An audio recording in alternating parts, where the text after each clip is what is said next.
जंगल के किनारे बसे उस गांव में रामलाल का परिवार रहता था। रामलाल एक लकड़हारा था जो गरीबी में अपना जीवन काट रहा था। उसके साथ उसकी बीमार पत्नी शांति और बेटी गौरी भी थे। वो तीनों इस सर्दी में जूझने की कोशिश कर रहे थे। रामलाल, तुम्हारे हाथ तो ये बर्फ जैसे ठंडे हैं रे। क्या करूं इस कड़ाके की सर्दी में, और क्या होगा भला। पिताजी, आज जंगल मत जाओ, हवा बहुत तेज है। बेटा, जंगल नहीं जाऊंगा तो लकड़ी कहाँ से लाऊंगा, बोल। और लकड़ी नहीं तो पैसा नहीं, और पैसा नहीं होगा तो खाने को और तेरी माँ की दवा को कहाँ से लाऊंगा। और फिर तेरी किताबें भी तो हैं बेटा। गौरी चुप हो गई।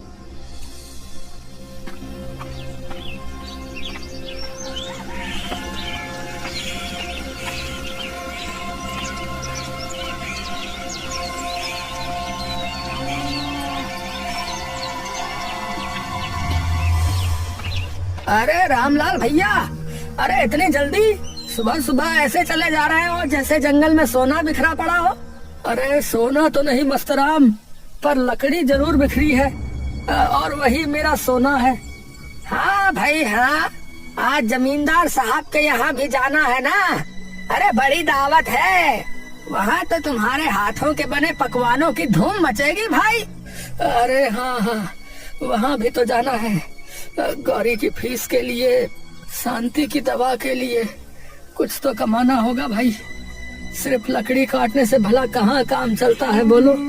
अरे भैया ध्यान रखना, कहीं इस सर्दी में तुम्हारा ही काम तमाम ना हो जाए। हाँ मस्तराम हंसता हुआ चला गया।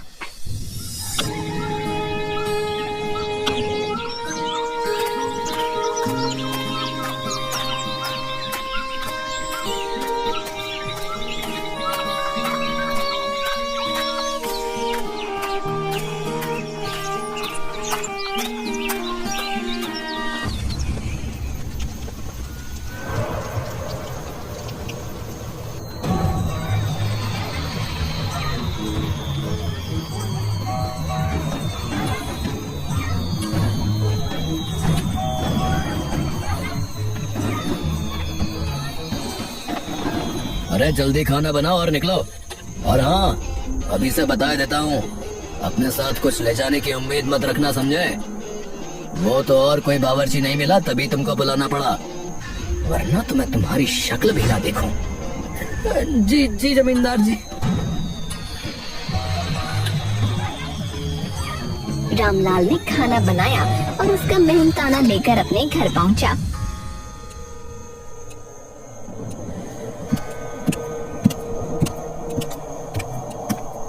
पिताजी आ गए, खाना बन गया है, आ जाओ खा लो। क्या बना है? चावल के सिवा घर में कुछ नहीं था, सादे चावल और चटनी है। कोई बात नहीं। रामलाल को खाने की चिंता नहीं थी, क्योंकि उसके दिमाग में एक बड़ी चिंता चल रही थी। गौरी बड़ी हो रही थी और अब उसकी शादी करनी थी, लेकिन कैसे? शांति, गौरी की शादी करनी है, अब लड़का वगैरह देखना शुरू करो। हाँ, मैं भी वही सोच रही थी। 12वीं पास कर चुकी है अपनी गुड़िया। ये बात सिर्फ रामलाल के घर में नहीं, गांव के चौपाल पर भी हो रही थी। अरे मस्त राम, अरे ये रामलाल अपनी बेटी का क्या करेगा भाई, हैं? उम्र तो खत्म हो रही है लड़की की। अरे भाई, उसकी फिक्र काहे कर रहे हो तुम लोग, हैं? तुम तो 50 के होके भी कुंवारे हो। इस ठंड में अकेले लेटते कैसा लगता है? अरे बकवास न करो, मैं तो आदमी हूँ, वो गौरी जो है वो तो लड़की है बेचारी। अरे रामलाल के घर में शादी की नहीं, बल्कि ये कंबल की जरूरत है भैया, क्योंकि उनके पास एक ही है जो तीनों जनों को ढांकता है। अरे मजाक छोड़ो भाई, अरे लड़की 12वीं पास है, हैं? इतनी पढ़ी लिखी लड़की को कोई लेगा भी तो दहेज मांगेगा। और रामलाल के पास है क्या, है? टूटी कुल्हाड़ी और फूटी किस्मत। रामलाल ने दूर से सब सुना और दहेज शब्द सुनते ही रामलाल की टांगे कांप जाती हैं। हे भगवान, मेरी बच्ची की शादी करवा दो, फिर चाहे आप मुझे अपने पास ही बुला लो, मुझे कोई मतलब नहीं। उस दिन रामलाल इन्हीं सोचों में डूबा रहा।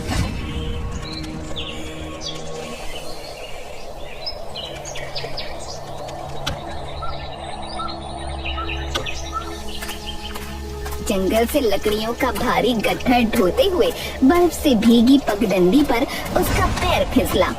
उसकी टांग की हड्डी टूटने की आवाज जंगल में गूंज गई। 1 महीना, 1 दिन भी कम नहीं, पूरा 1 महीना बिस्तर पर रहना, नहीं तो जीवन भर लंगड़ाते रहोगे। एक महीना? डॉक्टर साहब, मेरा घर, मेरी बीमार पत्नी, मेरी बेटी, वो कैसे? हे भगवान, अब तो सचमुच अंत हो गया, सब खत्म हो गया।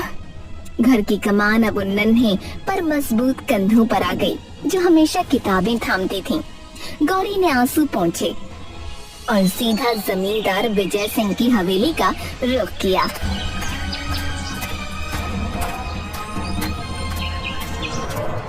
हुजूर, मेरे पिताजी का पैर टूट गया है, वो कोई काम नहीं कर सकते। अब मुझे घर चलाना है, मैंने 12वीं की है, हिसाब किताब रख सकती हूँ, मुझे काम दे दीजिए। हिसाब किताब? और तू? हाँ, ठीक है, चल आ जाना, मेरा मन भी लग जाएगा। कल से आ जाना, ठीक है? चल जा। रामलाल और शांति अब बिस्तर पर पड़े थे और गौरी जमींदार के घर में काम कर रही थी।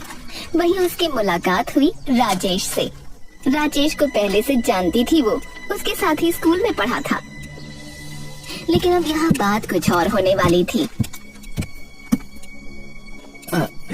ये लीजिए, पिछले महीने के बीच का हिसाब। आप बहुत लगन से काम करती हैं। जिम्मेदारी निभानी पड़ती है राजेश। जिम्मेदारी तो सब निभाते हैं, पर इतनी खामोशी से, इतनी गरिमा से सिर्फ आप। धीरे धीरे बातचीत बढ़ने लगी।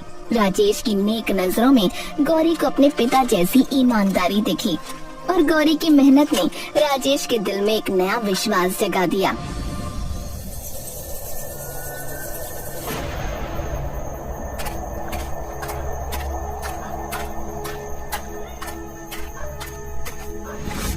गौरी, रुक जाओ, मैं रोक नहीं पा रहा।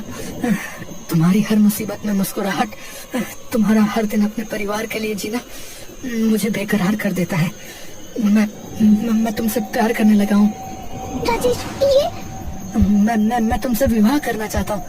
मुझे बस तुम्हारा साथ चाहिए। गौरी का दिल एक पल को थम सा गया। उसकी आंखों के सामने एक सुनहरे सपने का चित्र उभरा। शायद यही सही है, मुझे राजेश की बात मान लेनी चाहिए। मेरे माता पिता हमेशा मेरी शादी के लिए परेशान रहते हैं, मैं उनकी सारी परेशानियां खत्म कर दूंगी। किस सोच में डूबी हो गौरी? नहीं, कुछ नहीं, बस मैं सोच रही थी कि तुम सही कह रहे हो, मैं भी तुम्हें पसंद करती हूँ। लेकिन ये बात गौरी अपने माता पिता से कर दी उससे पहले ही जमींदार को पता लग गया। क्या? उस लकड़हारे की लड़की और मेरा नौकर? मैं ऐसा नहीं होने दूंगा। गांव में खबर फैला दो, मेरे यहाँ काम करते हुए मेरे ही नौकर को बहकाया है।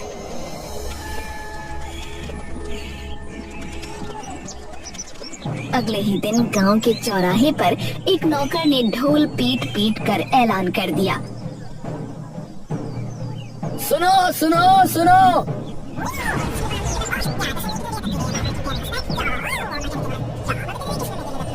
भैया सुनो सुनो, भैया सुनो सुनो सुनो।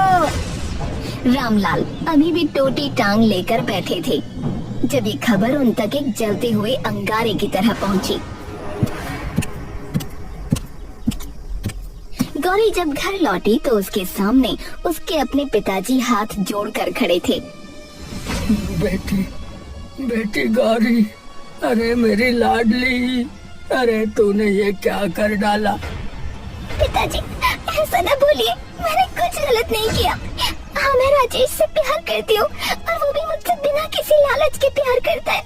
उसने कहा है हमारी शादी होगी। पिताजी देखे ना, मैं आपके लिए पैसे कमा रही हूँ और आपकी मेरी शादी की चिंता भी दूर हो जाएगी।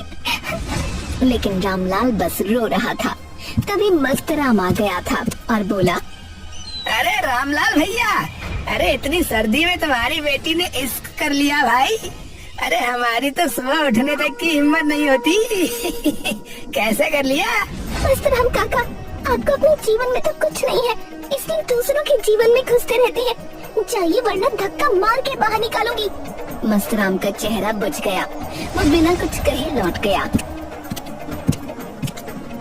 गौरी ने अपने पिता के सामने बैठकर घंटों उन्हें समझाया। धीरे धीरे रामलाल के माथे की सिलवटें खुलने लगीं। हमें दूसरों को नहीं अपना सोचना है। राजेश से शादी करने से मेरा घर भी बस जाएगा और आप लोगों को भी एक सहारा हो जाएगा। पिताजी, वो अच्छा लड़का है, आपका दामाद बनेगा तो आपकी सेवा भी करेगा। तू तो सही कह रही है बेटा। लोग तो कुछ ना कुछ कहते ही रहेंगे, चाहे हम सांस लें या ना लें, हमें अपना सोचना चाहिए। तो पिताजी राजेश को बुलाइए ना। राजेश को बुलाया गया। बातचीत हुई। राजेश के वादे फिर से दोहराए गए और शादी तय हो गई। तारीख रखी गई 15 जनवरी, एक नई शुरुआत का दिन।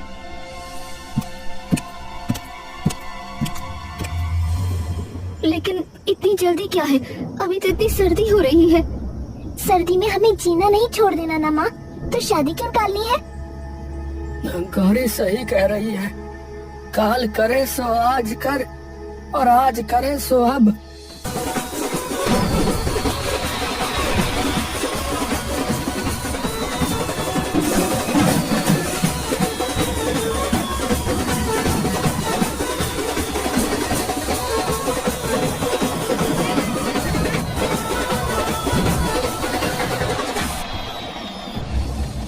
सुनो भैया, हमारा लड़का तो पढ़ा लिखा है।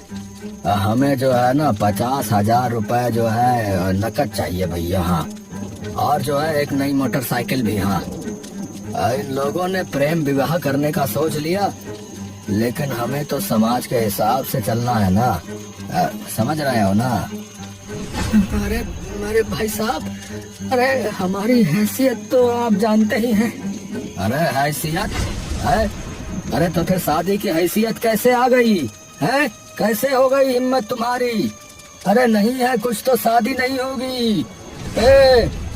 चलो रे, वापस चलो, वापस जाएगी बारात रे, वापस लौटा। उठ, कोई शादी वादी नहीं होगी, चल। राजेश, अपने पिताजी को समझाओ। लेकिन राजेश चुप रहा, कुछ नहीं बोला। सब कुछ ठहरा सा लगा। मैं और काम करूंगी, कर्ज लेकर दे दूंगी, बस आज के दिन को मत मारिए। अरे कर्जा? अरे तेरे कर्ज से हमारी इज्जत नहीं चलेगी लड़की। चलो बेटा, यहाँ से चलो। चलो, बाजा वाला, चल वापस। रामलाल का घर एक तमाशा बन गया। अरे भैया, इतनी सर्दी में हम सबको इकट्ठा कर लिया और शादी भी नहीं करी, बताओ। चलो कम से कम खाना तो खा ही लेता हूँ। बड़ा अपने माथे का कलंक धोने चली थी। ले, तेरे एक और कलंक लग गया। अब कौन करेगा तुझसे शादी? जमींदार जी, आप? और अब कल से काम पर भी मत आना, समझी? ऐसी लड़की को मैं अपने घर में नहीं बुला सकता। रामलाल टूट चुका था। शांति की तबीयत इस सदमे से और बिगड़ गई। उनके जीवन में अंधेरा और गहरा होता चला गया। सारी उम्मीदें खत्म हो गई। अरे सब बर्बाद हो गया, सब बर्बाद हो गया। लेकिन वो कहते हैं ना, जब एक रास्ता बंद होता है तो दूसरा खुल जाता है। अगले दिन शहर से एक चमकती हुई कार गांव की धूल उड़ाती हुई आई। उसमें से उतरा गौरी का बचपन का दोस्त श्याम। गौरी ने उसे सब बताया। हे भगवान, ये तो बहुत बुरा हुआ। रामलाल चाचा, आप फिक्र मत करिए, मैं गौरी की नौकरी भी लगवा दूंगा और गौरी की शादी, उसके लिए लड़का भी मैं ढूंढूंगा। एक इंसान जो दहेज नहीं, उसकी ताकत को पहचाने। नौकरी कहाँ? शहर चलना मेरे साथ, वहाँ बहुत काम है। रामलाल के परिवार को फिर से सांस आई, एक उम्मीद की किरण। लेकिन तभी कड़ाके की सर्दी ने शांति को अपनी जद में ले लिया। रामलाल, मेरी गौरी, उसे खुश रखना। वो तुम दोनों मेरी जान। अरे नहीं, शांति, ऐसे मत जाओ शांति। शांति दुनिया छोड़कर चली गई। रामलाल और गौरी पहले से भी ज्यादा टूट गए। उनके जीवन में कुछ भी सही होता नहीं नजर आ रहा था। इस दौरान श्याम ने राजेश से मिलने का फैसला किया। वो जानना चाहता था कि आखिर हुआ क्या था। श्याम भाई, मैं बेबस था। जमींदार साहब ने मेरे पिताजी को बुलाया था, कहा या तो शादी रोक दो या फिर तुम्हारा काम यही खत्म। मेरे बूढ़े पिताजी बेबस हो गए। अरे लेकिन ऐसा क्यों? उसे इसमें क्या मिला? बदला भाई। रामलाल चाचा ने एक बार जमींदार के काले धंधे में साथ देने से मना कर दिया था भाई। काला धंधा? कौन सा काला धंधा? वो गैरकानूनी सामान का कारोबार करता था। उसने रामलाल चाचा से लकड़ी के बहाने उस सामान को इधर उधर पहुंचाने के लिए कहा था, लेकिन उन्होंने साफ मना कर दिया। बस तभी से उसने उनके घर को बर्बाद करने की ठान ली। श्याम का चेहरा पत्थर की तरह जम गया। उसकी आंखों में गुस्से की बर्फीली लपटें नाच उठी। उसने फोन उठाया।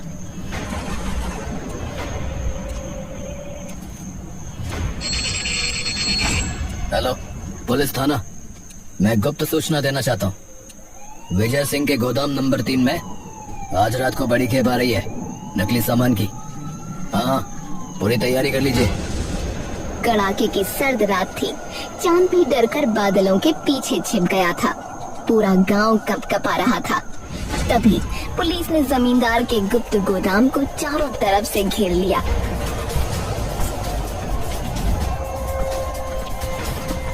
विजय सिंह, आपको हिरासत में लिया जाता है।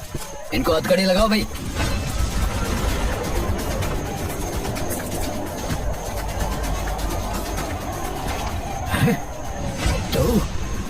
तू यहाँ क्यों है? और तू पुलिस के साथ क्यों खड़ा है रे? क्योंकि मैंने ही पुलिस को बुलाया है। अपने ही बाप के साथ ये गद्दारी कर रहा है तू? हाँ, क्योंकि आपने मेरे साथ गद्दारी की। 20 साल पहले आपकी पत्नी मुझे लेकर आपको छोड़कर जा रही थी, इसी काले धंधे की वजह से। पर आपने कसम खाई थी कि अब ऐसा कुछ नहीं करोगे, लेकिन आपने धोखा दिया। अपनी मरी हुई पत्नी को भी और अपने बेटे को भी। चलो, हमारे साथ जो किया सो किया, लेकिन आपने रामलाल चाचा के साथ क्या किया? गौरी के साथ क्या किया? वो क्या था? मेरी माँ सही कहती थी, आपका दिल नहीं है, पत्थर है, पत्थर। जमींदार का सर शर्म से झुक गया था। फिर पुलिस जमींदार को ले गई।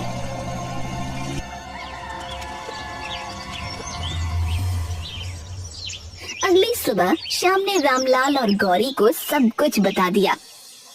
सब कुछ ठीक हो गया है गौरी, सब कुछ। धन्यवाद श्याम, तुमने हमें ही नहीं बल्कि पूरे गांव को बचा लिया। अपने पिता की बुरी काम को बुरा कह पाना बहुत हिम्मत की बात है। पर मेरी एक इच्छा अधूरी रह गई है, वो सालों से दबी हुई है। क्या इच्छा? मैं तुम्हें बचपन से प्यार करता था गौरी। जब हम खेलते थे ना, जब तुम मुझे मोटा कहकर चिढ़ाती थी, तभी से। लेकिन मैं कभी कह ही नहीं पाया। आज मेरी हिम्मत हो रही है। अब गौरी, क्या तुम मुझसे शादी करोगी? रामलाल और गौरी दोनों सन्नाटे में डूब गए। फिर रामलाल की आंखों से आंसुओं की झड़ी लग गई।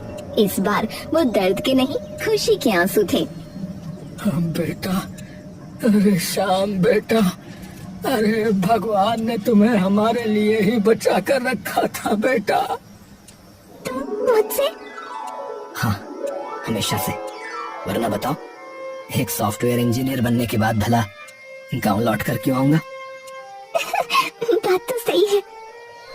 एक हफ्ते बाद सर्दी अब भी जस की तस थी, पर इस बार शादी का मंडप सजा हुआ था और उसकी अग्नि की गर्मी सबके लिए काफी थी। गांव वाले इस बार हंस नहीं रहे थे, खुश थे। बेटा माफ कर देना हम सबको, हम सब अंधे थे बेटा। अरे सब ठीक है काका, मेरी शादी है, नाचोगे नहीं? मस्तराम नाचने लगा।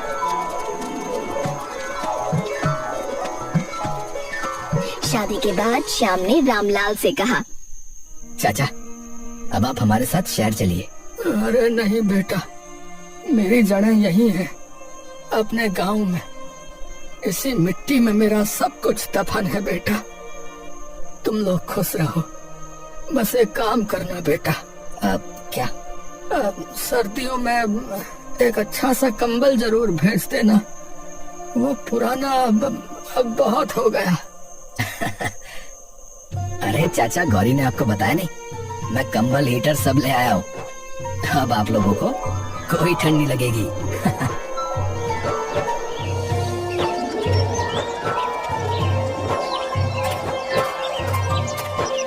रामलाल वापस अपने पैरों पर खड़ा हो चुका था। उसने श्याम और गौरी को विदा किया और सुखमय जीवन बिताने लगा।